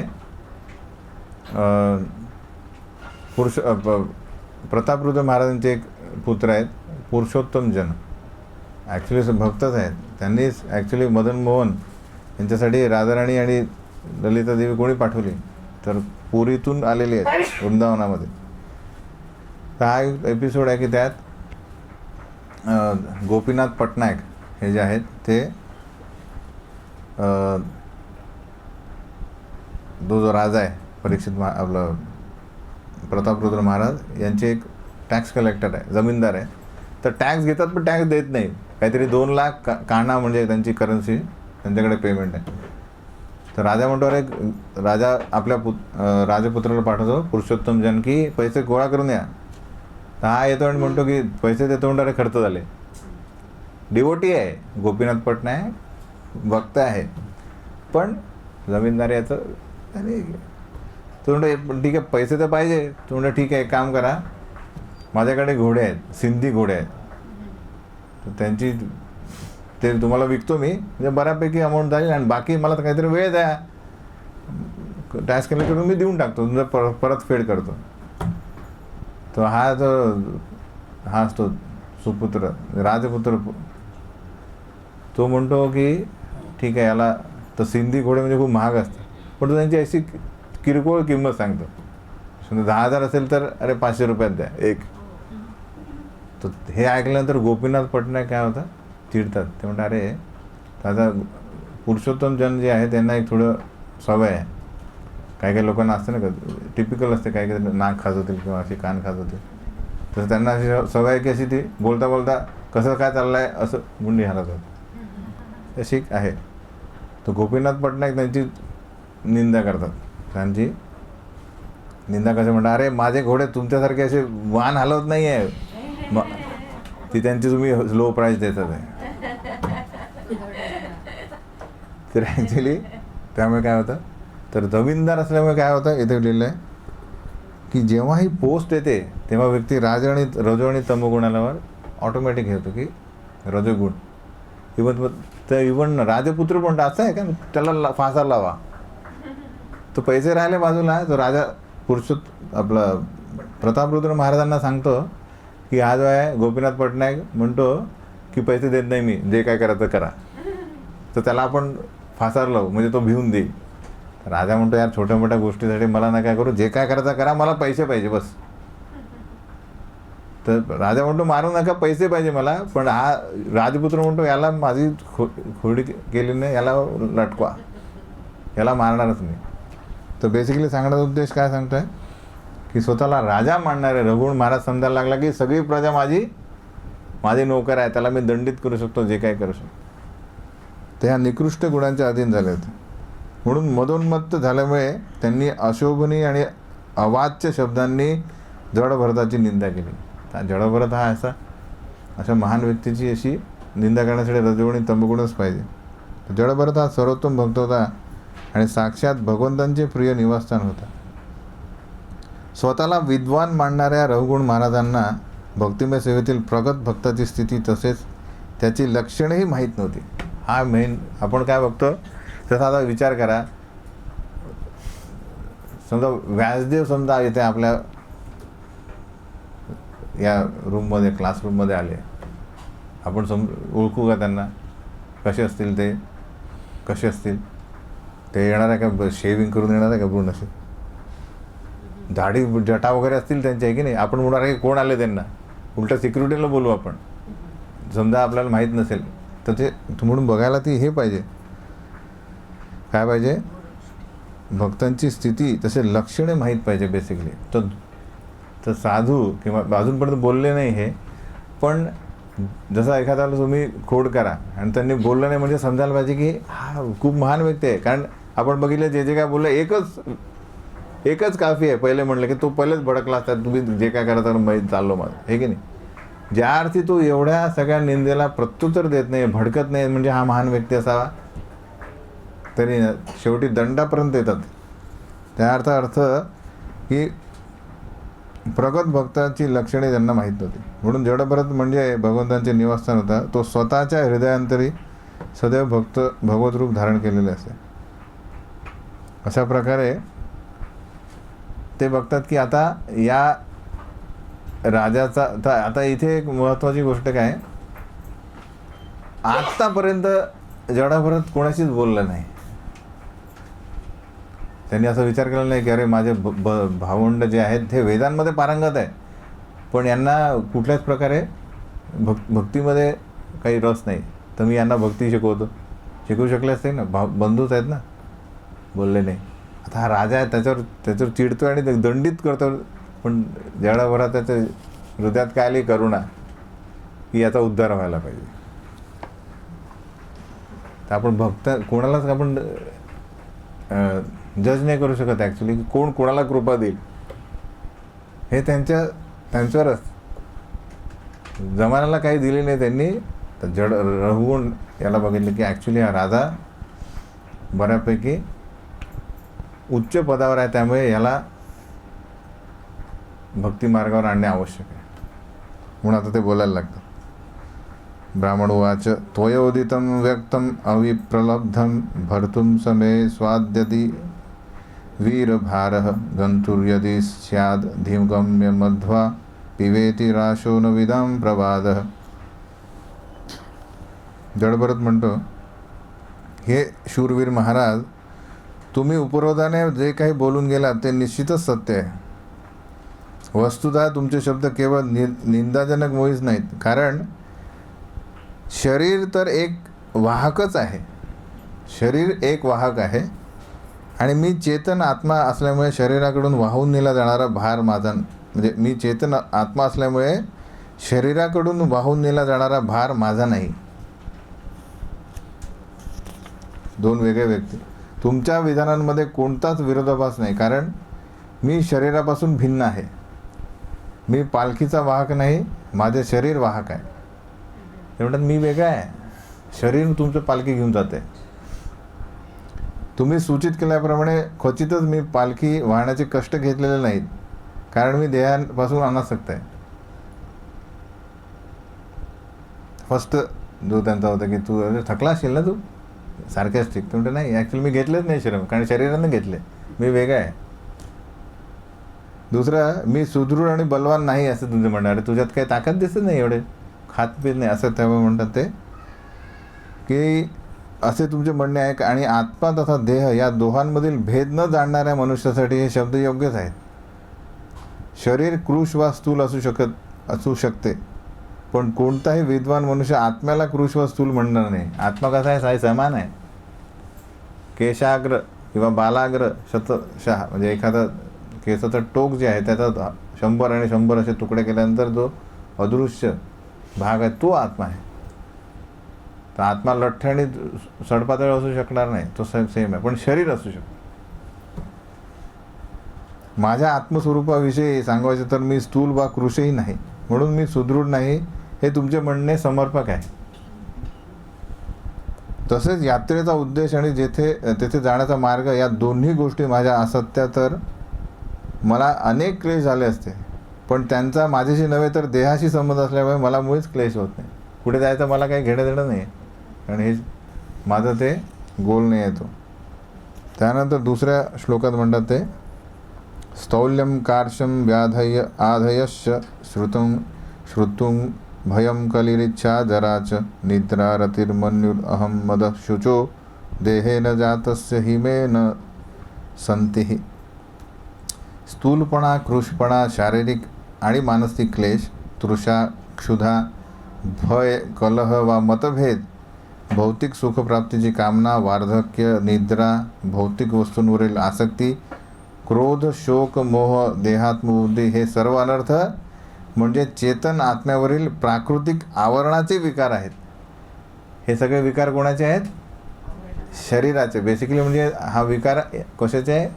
फॉल्स इगो, म्हणजे अहंकाराचे आहे. त्या अहंकारापायी आपण शरीर घेतलं आहे, शरीर स्वीकारलं आहे. त्यामुळे हे सर्व जे विकार कशाचे आहेत? हे या आवरणाचे, शरीराचे, म्हणजे फॉल्स सोलचे नाही, म्हणजे आत्म्याचे नाही. जीवनविषयक शारीरिक संकल्पनेमध्ये रमून गेलेल्या मनुष्यावर या विकारांचा प्रभाव होतो.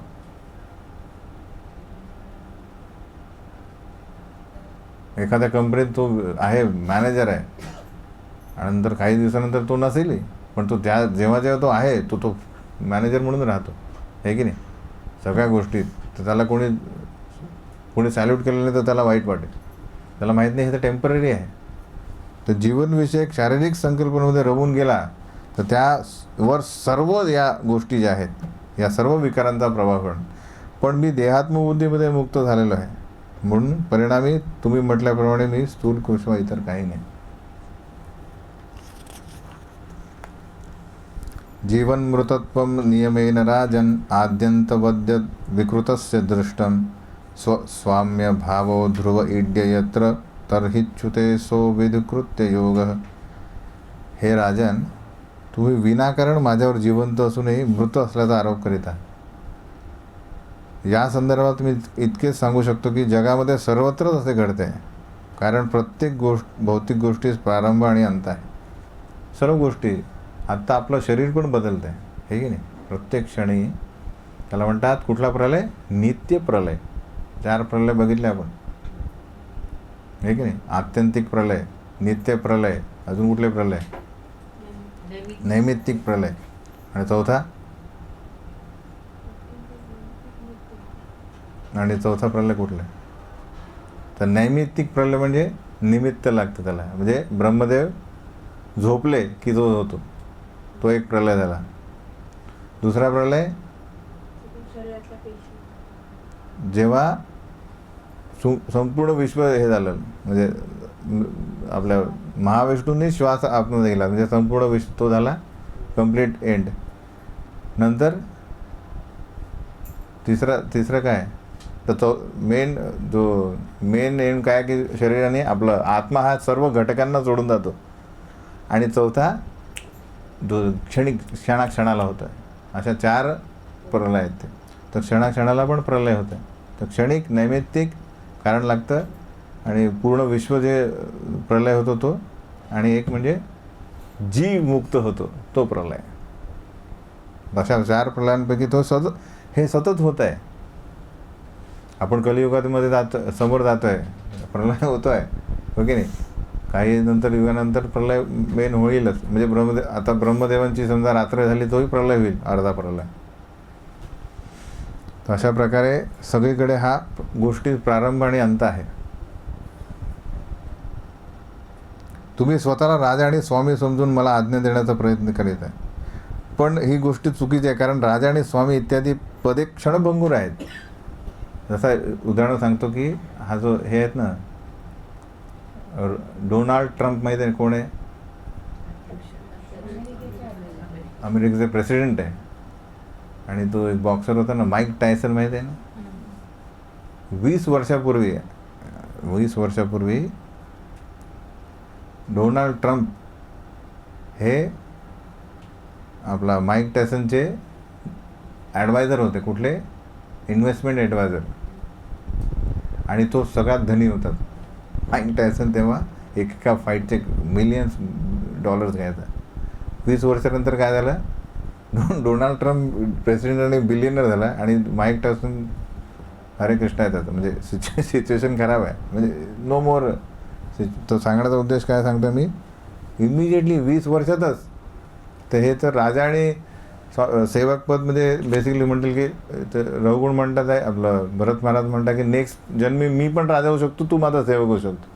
पण या भौतिक जगामध्ये ते शरीर सोडण्याच्या आधी पण आलटपलट होऊ शकतं. जसं आपण सांगितलं, तो श्रीमंत, तो त्या सेवक होता, 20 वर्षात उलटा झाला.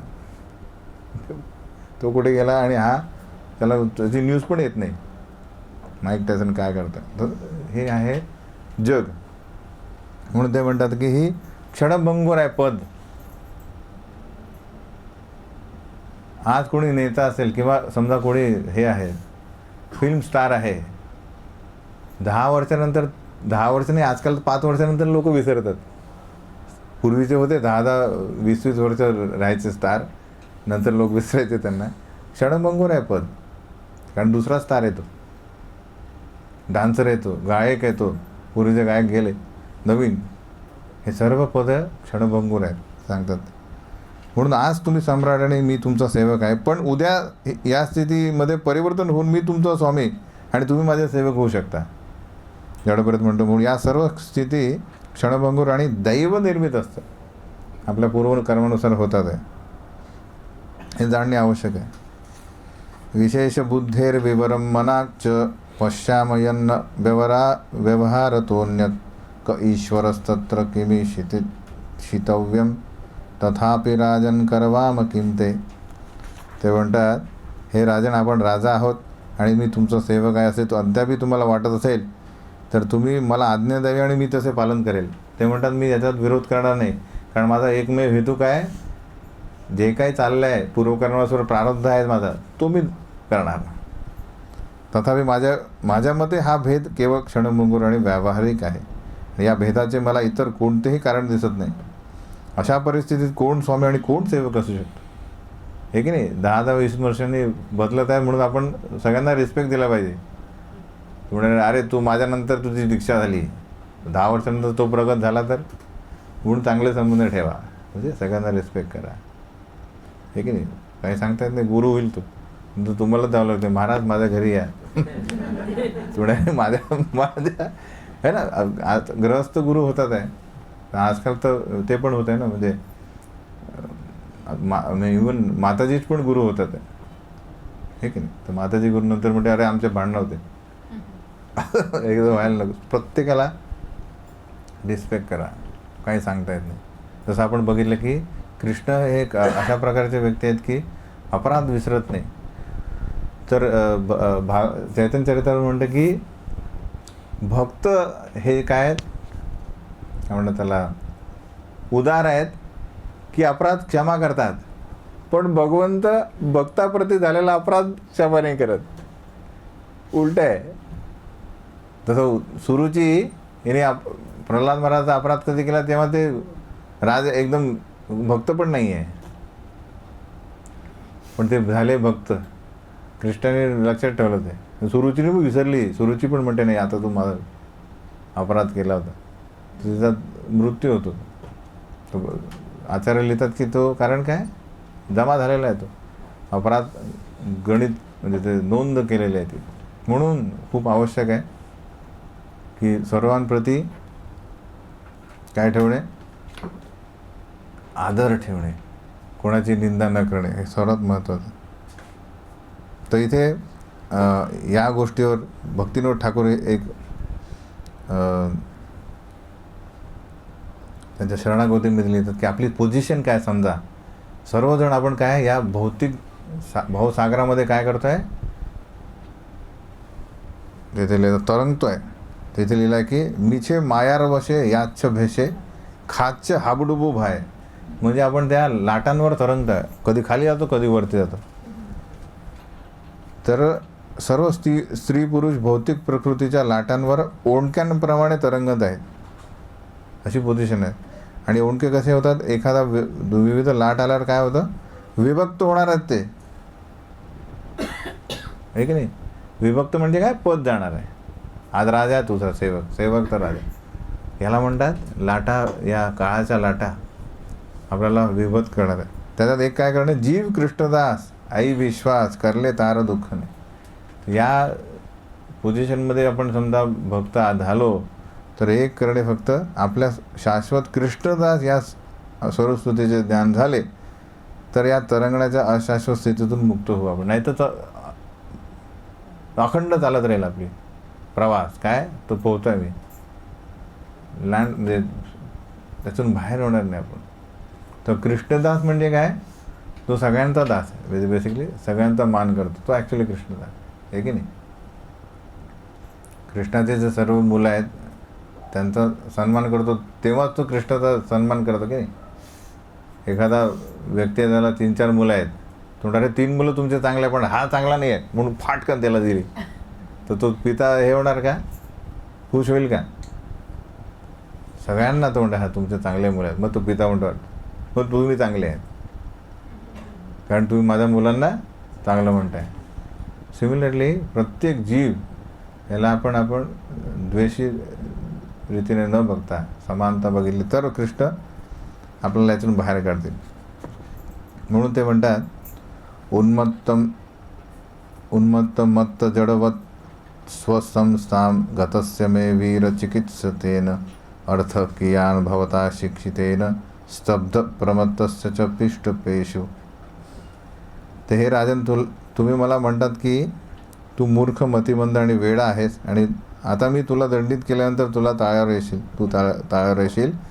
या संदर्भात मी सांगू इच्छितो की मी जरी मंद आणि मूक बधिराप्रमाणे राहतो असलो तरी मी आत्मसाक्षात्कारी पुरुष आहे. मला दंड देऊन तुम्ही काय मिळवू इच्छिता. ते म्हणतात की तुमचा जो प्रयास आहे तो कसा असेल, तुमच्या अनुमानाप्रमाणे मी खरोखरच वेडा असलो तर तुम्ही दिलेला दंड म्हणजे मृत अश्वास चाबकाने मारलेल्या प्रमाणेच आहे. तो मृत व्यक्तीला किती मारला त्याला काही होणार आहे का? त्याचप्रकारे या दंडाचा काहीच परिणाम होणार नाही. उन्मत्त मनुष्यास दंड दिल्यास असता त्याचा उन्मत्तपणा मुळीच नष्ट होत नाही. हा त्याला प्रत्युत्तर देतात की बेसिकली पुढच्या अध्यायात सांगतात की तुम्ही स्वतःला खूप हुशार समजताय, पण ॲक्च्युली तुम्ही नाही आहे. म्हणून शुकदेव गोस्वामी म्हणतात की हे सगळे कठोर शब्द हे जेव्हा रघुगुण महाराजांनी कठोर शब्दांनी श्रेष्ठ भक्त असणाऱ्या जडभरताचा अपमान केला, तेव्हा त्या शांत आणि संत वृत्तीच्या जडभरताने सर्व काही सहन करून योग्य उत्तर दिले आणि देहात्मबुद्धीमुळे अज्ञानाचा उगम होतो. पण जडभरत या मिथ्या संकल्पनेने प्रभावित झालेला नव्हता. तर इथे मेन आहे की आता कोणी म्हणेल की अरे कोणी म्हणेल की मीच आत्मसाक्षात्कारी आहे, तर असं म्हणून अरे याला काय झालेलं आहे, गर्व झालेला आहे की नाही. कोणी सांगणार आहे का की मी आत्मसाक्षात्कारी आहे? म्हणजे लोक म्हणेल याला गर्व असेल म्हणून सांगतोय की नाही, तर नाही. म्हणून ते लिहितात की स्वाभाविक नम्रतेमुळे जडभरताने कधीही स्वतःला उन्नत भक्त मानले नाही आणि आपल्या पूर्वकर्माचे फळ भोगण्याचे मान्य केले. एका साधारण मनुष्याप्रमाणे त्याने विचार केला की पालखी वाहण्याचे कार्य करून आपण आपल्या पूर्वजन्मीच्या दुष्कृत्यांची फळे नष्ट करताय, प्रारब्ध कर्म जाऊ दे, असा विचार करून तो पूर्ववत पालखी वाहू लागला. जर हे ज्ञान मिळाल्यानंतर त्यांनी म्हणलं तर समजला आता तू खाली ये, मी वरती बसतो म्हटलं असतं की नाही. मी तुला हरवलं आहे म्हणलं नाही, बसा तुम्ही राजे, मी चालवतो, मीच वाहतो आहे. याला म्हणतात की ते कुठल्याच प्रकारे गर्विष्ठ नाही आणि त्यांना माहिती आहे की मी बेसिकली सिच्युएटेड आहे. म्हणून त्यांना आता फक्त काय पाहिजे, मुक्ती, म्हणजे बेसिकली या भौतिक संसारातून मुक्ती पाहिजे. म्हणून ते अशा प्रकारे म्हणतात. तर शुकदेव गोस्वामी म्हणतात नंतर, तर आता याच्यावर प्रभाव काय होतो राजन आपले, तर हे थोड्याफार प्रमाणात जिज्ञासू आहेत. म्हणून सिंधू आणि सौवीरपती रघुगुण महाराजांची परम सत्यविषयक कथांवर दृढ श्रद्धा होती, आहे श्रद्धा त्यांची. म्हणून या गुणामुळेच त्यांनी जडभरताचा तात्विक उपदेश ऐकला आणि तो उपदेश सर्व योगशास्त्रांनी संमत केलेला तसेच हृदयग्रंथी भेदणारा असा होता. त्यामुळे मी राजा आहे ही त्यांची स्वतःविषयीची ऐहिक संकल्पना नष्ट झाली. त्वरित ते पालखीतून उतरले आणि त्यांनी जडभरताच्या चरणकमलांना साष्टांग प्रणाम केला रस्त्यावरच. या ब्राह्मण श्रेष्ठाचा आपण अपमान केलेला या जाणीवेने ते क्षमायाचना करीत पुढील प्रमाणे बोलले. ही फर्स्ट स्टेज आहे खूप महत्त्वाची, की आपण गुणांच्या दोरांनी ओढले जातो. स्वाभाविक रजगुण तमगुण आला, अपराध होईल, पण नंतरचं कार्य काय, रिस्पॉन्स महत्त्वाचा असतं. त्वरित लक्षात आलं की अपराध झाला आहे, काय करणे, क्षमा मागणे पूर्णपणे लज्जित नव्हते. तसं नाही की अरे तेव्हा माझ्याच्याने चूक झाली ना, ठीक आहे सॉरी हां म्हणणार नव्हतो, तर याला काय सॉरी म्हटलं ते फुल जाणीवपूर्वक की माझ्याच्याने चूक झाली, त्याबद्दल क्षमा. म्हणून रघुगुण महाराज एका पालखी वाहणाऱ्याला साष्टांग दंडवत देतात आहे, म्हणजे खरोखर त्यांनी जाणलं की मी माझ्याकडनं अपराध झाला. तर ही खूप महत्त्वाची गोष्ट आहे. तर ते म्हणतात कस्त्वं निगूढ शरसि द्विजानां बिभर्षि सूत्रं कतमो अवधूत कस्यासि कुत्रप्य इहापि कस्मात् क्षेमाय नश्येदसि नोत शुल्कः.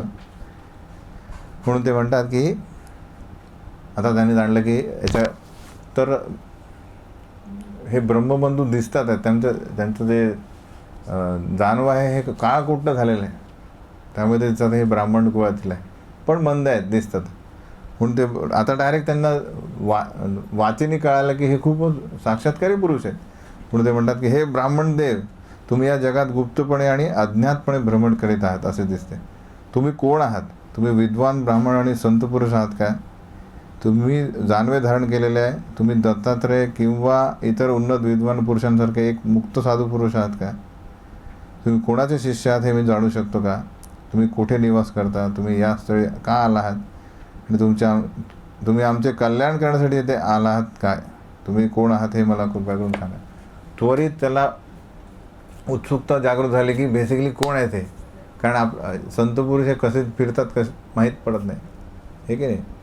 तर कोण महापुरुष आहात तुम्ही आणि माझ्यानी अपराध झाला. हा तर 17वा श्लोक खूप महत्त्वाचा, की ॲक्च्युली हा आपण जगायला हवा, बेसिकली अप्लाय करायला पाहिजे. की इथे रघुगुण म्हणतात की मी जीवनामध्ये हे काटेकोरपणे पालन करतो. म्हणतात की नाहम विशंके सुरराज वज्रा न त्रक्षशूला न यमस्य दंडात न अग्नि अर्क सोम अनिल वित्त पात्र वित्तप अस्त्रात शंके भृशम ब्रह्मकुलावमाना. मी स्वर्गराज इंद्राच्या वज्राचे त्याला पण भीत नाही, सर्पास्त्र किंवा भगवान शिवांच्या तीक्ष्ण त्रिशूळाचं पण मला भय वाटत नाही. इतर देवतांना वाटेल ना, इंद्राचा वज्र म्हणजे असा आहे की तो सर्व अस्त्रांवर कार्य करतो, त्याचं मला भय वाटत नाही. सर्प अस्त्र नाही, त्रिशूळ याचं भय वाटत नाही. इवन मृत्यूदेव यमराजाच्या दंडाचे पण मला भय वाटत नाही. अग्नीचे, प्रखर सूर्याचे, चंद्राचे, वायूचे अथवा कुबेराच्या शस्त्राचे भय वाटत नाही. पण मी कशाला भीतो? ब्राह्मणाचा अपमान करण्याच्या कृत्याचे मला अत्यंत भय वाटते. खरोखरच मला या गोष्टीचे अत्यंत भय वाटते. 2 झाली म्हणतात. इवन द्रौपदी पण सांगते की सगळे आहेत, भीम म्हणतो याला अश्वत्थामाचा शिरच्छेद करण्यात यावा. आणि कृष्ण पण टेस्ट करतात की ॲक्च्युली तो आतताई आहे. आतताई आहे. आतताई म्हणजे आपण काय बघितलं भगवद्गीतेत? आतताई म्हणजे कोण? 6 प्रकारचे अपराध करतो तो. तर याने 6ही केलेले आहेत. तर तेव्हा द्रौपदी म्हणते नाही, कारण काय? हा ब्राह्मण कुळात आहे आणि ब्रह्मशाप घ्यायचा नाही आपल्या कुळाला. एवढे आपण आपला कुरुवंश हा प्रसिद्ध कशासाठी आहे? तर ब्राह्मण कुळाची म्हणजे पूजा करणारा, त्यांना मान देण्यासाठी. आणि या कृत्याने काय होईल? कुलशाप होईल. तर बेसिकली म्हणून जाणलं की इवन रघुगुण म्हणतो की काही पण झालं तरी मला क्षमा करा. तर हा खूप महत्त्वाचा आहे. त्याच प्रकारे आपण बघितलं पाहिजे की ही भीती वाटली पाहिजे. तर हा कधी जाईल? आपण जेव्हा आपण स्वतःला जो मान दिला आहे तो आपण कमी, म्हणजे मानद याचा अर्थ काय? की दुसऱ्याला मान देणे. त्यासाठी आपण अमाननीय होणे आवश्यक आहे. आपण म्हणतो अरे मी तुला मान दिला, याला दिलं नाही तर मला मान देणार नाही, या इच्छेने आपण दुसऱ्यांदा मान देतो, आहे की नाही? तर ती वृत्ती चांगली नाही. जसं एकदा ते आपला उंटाचं लग्नच, उंटाचं ती कथा आहे की तर त्यात सगळे प्राणी येतात, तर गाढव पण येतं. तर गाढव काही गिफ्ट घेऊन येत नाही. तो म्हणतो आता काय करणार? तर म्हणतो तो स्तुती करतो. तर तो उंटाला म्हणतो तुम्ही किती सुंदर दिसतात.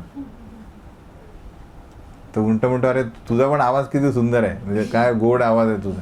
तर ॲक्च्युली काय तो दोन्ही असत्य आहे, पण एकमेकांना स्तुती म्हणजे त्यासाठी आपण जसं केलं की मान, आपण ॲक्च्युली मान दिला पाहिजे की ॲक्च्युली तुम्ही कृष्णाला खूप शरणागत आहात आणि माझ्यापेक्षा जास्त शरणागत आहे, म्हणून मी तुम्हाला मान देतो.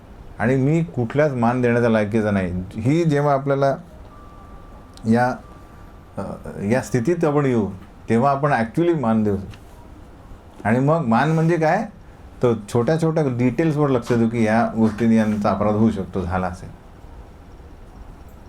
तर अपराध झाला म्हणजे माझी भक्ती पुढे आपण बघणार आहोत कशा प्रकारे प्रत्येक गोष्टी ह्या. तर ही भक्ती म्हणजे काय? क्षुधस्य धारा निहिता दुरत्यया दुर्गम पदम यत कवयो वदंती. आपण बघितलं भक्ती म्हणतो हरे कृष्णा जाण, हरे कृष्णा बी हॅपी आहे ते, पण असं आहे की क्षुधस्य धारा म्हणजे ब्लेड असतं ना, ब्लेड वरच सरळ केल्यानंतर काय धारदार असतं ना, दुर्गम पथम याच्यावर चालणे म्हणजे आहे. कारण काय? हे कसं आहे म्हणताय? कारण संघ म्हणजे असं आहे की तू इथे लागलं तरी फक्त अपराध झालं म्हणजे कृष्ण डायरेक्ट ते खूप सिरियसली घेतात, कारण सगळे माझे भक्त आहेत. त्यामुळे आपल्याला खूप, तर त्याच्यातून आपण चालणार का? पळत चालणार का त्याच्यातून? त्या धारदारवर हळू जाणार की नाही बाबा, इथे थोडं हे झालं तर लागेल. तो कवयो वदंती, बुद्धिमान व्यक्ती सांगतात की भक्ती मार्ग म्हणजे डिटेलमध्ये लक्ष देणे. दुरत्याय म्हणजे हा खूप दुर्गम पथम, खूप कठीण मार्ग आहे हा ॲक्च्युली. पण जरा फॉलो केलं हे तर हा सगळ्यांचे आशीर्वाद जमा करा. आशीर्वाद जमा केलं काय होईल, आपल्या ज्या त्रुटी आहेत त्या निघून जातील.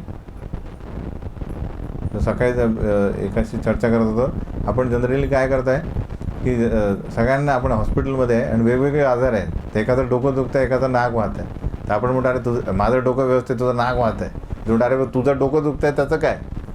तर प्रत्येक व्यक्ती दुसऱ्याच्या आजारावर जास्त टीका करतो आहे, स्वतःचं काय चाललेलं ते नाही चाललं. त्यामुळे त्याचा आजार तर ठीक होत नाही, पण दुसऱ्याचा आजार पण तो ओढावून घेतो आहे.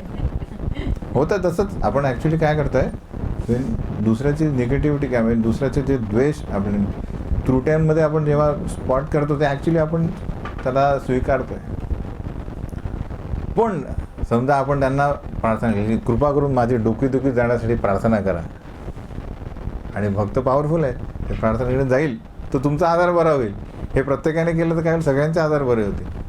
तर याचा मार्ग काय, मान देणे, दुसऱ्याचा अपराध न करणे. म्हणून इथे हे सांगतं की शाप ब्रह्मकुल अवमानात, तो हा भयानक अपराध झालेला अपराध होतो. म्हणून ते म्हणतात पुढे, ते म्हणतात कशा प्रकारे तुमच्या आध्यात्मिक ज्ञानाचा प्रभाव गुप्त असल्यासारखा दिसतो. म्हणून खरोखर तुम्ही सर्व भौतिक संघापासून मुक्त आहात आणि भगवत चिंतनामध्ये पूर्णपणे तल्लीन झालेले आहात. परिणामी आध्यात्मिक ज्ञानामध्ये तुम्ही अमर्याद प्रगती केलेली आहे. त्याला लगेच कळतं आहे, कारण ज्या क्षणी तो बोलायला लागला तेव्हा त्याचं जे बाह्य रूप आहे त्याला कळालं की हे छल आहे बेसिकली. हा खूप साक्षात्कारी पुरुष आहे. त्यामुळे त्वरित त्यांनी समजलं की हे तल्लीन आहेत भक्तीमध्ये. तुम्ही एखादा जड आणि मंद व्यक्तीप्रमाणे का भ्रमण करीत आहे हे मला सांगा. काहीतरी कारण आहे. हे महान साधू पुरुषा, तुम्ही योगसंमत वचने सांगितलेले आहेत, पण आता याला डाऊट आहे, पूर्णपणे कळालं नाही. म्हणून तर या प्रत्येक त्यांच्या उत्तरावर तो प्रतिप्रश्न करतो, पुरत प्रश्न करतो की हे कसं, हे समजलं नाही मला. म्हणून तो आम्हाला या वचनांचा अर्थच समजला नाही, म्हणून कृपा करून त्याचा अर्थ स्पष्ट करा. आता याचे प्रश्न पण ॲक्च्युली ऑथेंटिक आहे. म्हणजे जे एथिस्टिक नाही म्हणा, जे प्रॅक्टिकल किंवा भौतिक ज्ञानाने युक्त आहेत तेच असे प्रत्युत्तर देऊ शकतात. म्हणजे प्रत्येक गोष्टीमध्ये सायंटिस्ट असतील, जसं प्रभुपाद सिंपल गोष्टी सांगतात त्यांना, पण ते म्हणतात सायन्सने बघतील त्यांच्या दृष्टिकोनातून. कारण म्हणजे जोपर्यंत शरीर आणि आत्मा हे वेगळे केले नाही तर ते कितीही त्याच्यावर पाणी म्हणजे दिलं तरी ते त्या गाजरीवर पाणी देईल. समजलं की नाही. हा फर्स्ट मेन हेतू तो स्टेज येणे आवश्यक आहे. म्हणून ते परत प्रश्न विचारतात. काय विचारतात तर ते म्हणतात, माझ्या मते तुम्ही योग सामर्थ्याचे सर्वश्रेष्ठ स्वामी आहात. तुम्हाला आध्यात्मिक विज्ञानाचे परिपूर्ण ज्ञान आहे. इतर त्यांची स्तुती करतात. आता माझ्या प्रश्नांचे तुम्ही समाधान करा. पहिला प्रश्न,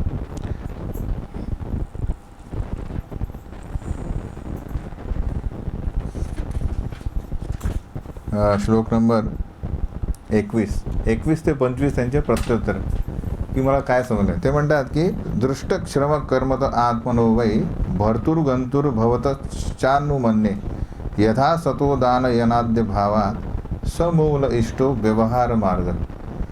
की मी श्रम करून थकलेलो नाही असे तुमचं म्हणणे आहे. आत्मा शरीरापासून भिन्न असला तरी शारीरिक श्रमांमुळे थकवा येतोच. त्यांचं काय म्हणणं आहे प्रॅक्टिकल, की आत्मा ॲक्च्युली ठीक आहे, वेगळा आहे, पण दिवसभर तुम्ही लाकूड तोडा तर श्रम येतील की नाही. आणि हा थकवा आत्म्यालाही आल्यासारखा दिसतो, लगेच झोपेल तो, तर आत्माही झोपला. यांचं एक म्हणणं आहे. तुम्ही पालखी वाहून नेत असताना आत्म्यालाही निश्चितच श्रम करावे लागतात, हे माझे अनुमान आहे.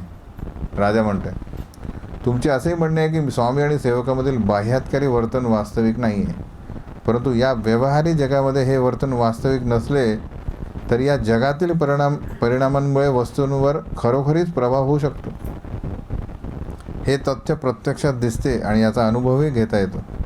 यास्तव भौतिक कार्ये क्षणभंगूर असली तरी ती असत्य वा मिथ्या आहेत असे म्हणता येणार नाही.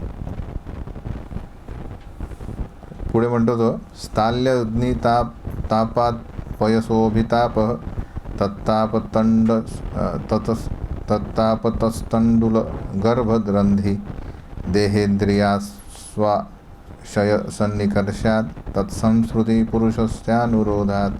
उदाहरण देतात ते की शरीराचा स्थूलपणा आणि कृशपणा अशा शारीरिक उपाधी म्हणजे आत्म्याची लक्षणे नव्हेत असे तुमचे मत आहे. हे मत मात्र सत्य नाही, कारण सुख आणि दुःख इत्यादी भावना निश्चितच आत्म्यास जाणवतात. उदाहरण, एखाद्या अग्नीमध्ये काय केलं, आपण एक पात्र घेतलं, त्याच्यात दूध टाकलं आणि तांदूळ टाकले तर काय होईल, भांडं गरम होईल, दूध गरम होईल आणि भात शिजेल, आहे की नाही. तर हे जे सर्व घटेल त्याचप्रमाणे तर ताप कोणाला लागतो आहे, भांड्याला, पण आतील वस्तू गरम होतात आहे आणि शिजतात आहे. ते म्हणतात त्याचप्रमाणे शारीरिक दुःखांचा इंद्रिय, मन आणि आत्मा या तिन्हीवर परिणाम होतो. या बद्ध अवस्थेपासून आत्मा पूर्णपणे अनासक्त होऊ शकत नाही. हा त्यांचा ॲनॉलॉजी म्हटलं तर परफेक्ट वाटेल आपल्याला, आहे की नाही. तुम्ही म्हणता की शरीर म्हणजे भांडं आहे, मन म्हणजे समजा दूध आहे आणि तांदूळ म्हणजे आत्मा आहे आणि त्रिताप जे आहे, सुख दुःख आहे ते अग्नी आहे. तर होतात की नाही, शिजतात की नाही मध्ये, परफेक्ट वाटतं की नाही. आता त्याचं उत्तर तर काय देतात. पुढे अजून एक विचारतात की शास्ताभिगोप्ता द्रुपती प्रजानां यः किंकरो वैन पिनष्टिपिष्टं स्वधर्मम आराधनम अच्युतस्य यदीह मानो विजहात्यम अघोघम. तुम्ही असे म्हटले होते की राजा आणि प्रजा अथवा स्वामी आणि सेवक यामधील संबंध शाश्वत नाही, परंतु असा संबंध अस्थायी असला तरी एखादा मनुष्य जेव्हा राजा होतो तेव्हा प्रजेवर राज्य करणे आणि नियमभंग करणाऱ्या दुष्टांना दंड देणे हे त्याचे प्रमुख कर्तव्य असते. दुष्टांना दंड देऊन तो प्रजेला नियमपालन कसे करावे हे शिकवत असतो. तसेच तुम्ही असेही म्हटल्यात की मूकबधीर मनुष्यास दंड देणे म्हणजे चरवीत चरवण करणे अथवा पीठ दळण्यासारखे आहे, त्यात काही उपयोग नाही. अर्थात अशा दंडाने काहीच लाभ होत नाही. तथापि मनुष्याने भगवंतांच्या आज्ञेनुसार जर स्वधर्माचरण केले तर त्याची पापकर्मे निश्चितच नष्ट होतात. यास्तव एखाद्याला जर बळपूर्वक स्वधर्म आचरणामध्ये नियुक्त करण्यात आले तर त्याला लाभच होतो असं म्हणतात ते, कारण अशा आचरणामुळे त्याची पापकर्मे नष्ट होऊ शकतात. तर ओव्हरऑल एक एक प्रश्नाचे उत्तर ते आता परत प्रश्न विचारले यांनी. कोणी आपले अजून 24 आणि 25 अजून आहे. परत म्हणतात किती वाजले, 10 मिनिटं आहे ना अजून. तन्मे भवान नरदेवाभिमान मदेन तत्तुच्छी कृतसत्तमस्य कृपिष्ट मैत्री दृशं मार्तबंधो यथा तरे सदवध्यानमहम. तुमची विधाने मला विरोधाभासात्मक वाटत आहेत. हे अर्थबंधू, तुमचा अपमान करून मी मोठा अपराध केलेला आहे. राजाच्या शरीरामध्ये असल्यामुळे मी खोट्या प्रतिष्ठेने अहंकारी झालो होतो. खरोखर मी घोर अपराधी आहे. म्हणून तुम्हाला माझी अशी नम्र प्रार्थना आहे की माझ्यावर अहेतुकी कृपादृष्टी करा आणि तुम्ही असे केल्यास तुमचा अपमान केल्यामुळे माझ्या हातून घडलेल्या सर्व पापातून मी मुक्त होईल. त्यांना बेसिकली अपराध काय वाटतं की मी जी सॅर्कॅस्टिक त्यांना खोडी काढली त्यांची, तो अपमान केला, त्यांना कमी लेखलं. न विक्रिया विश्वसुहृत्सखस्य साम्येन वीताभिमते स्वतापि महद्विमानात् स्वकृताद्धिमादृगम नक्षत्य अधुराब्दपि शूलपाणी. महत्त्वाचा श्लोक काय म्हणतात आहे, भगवंत सर्व जीवांचे मित्र आहेत आणि तुम्ही भगवंतांचे मित्र आहात. यास्तव तुम्ही सर्वांकडे समदृष्टीने पाहता आणि देहात्मबुद्धीतून पूर्णपणे मुक्त आहात. मी तुमचा अपमान करून जरी तुमचा अपराध केलेला आहे तरी त्यामुळे तुमचा लाभ व हानी होणार नाही हे मला माहीत आहे. तुम्ही दृढनिश्चय आहात, पण मी मोठा अपराध केला. यास्तव जरी मी भगवान शिवांसमान सामर्थ्यशाली असलो तरी वैष्णवाच्या चरणकमलांचा अपराध केल्यामुळे माझा क्षणार्धात विनाश होऊ शकतो. तो वैष्णवांचा अपराध इवन शिवजी पण म्हणू शकत नाही की चालेल, मी पॉवरफुल नाही. इथे म्हणतात इवन कितीही सामर्थ्यशाली असो तर तो अपराध गंभीरतेने श्रीकृष्ण घेतात. त्यामुळे क्षमा मागणे हा खूप आवश्यक आहे.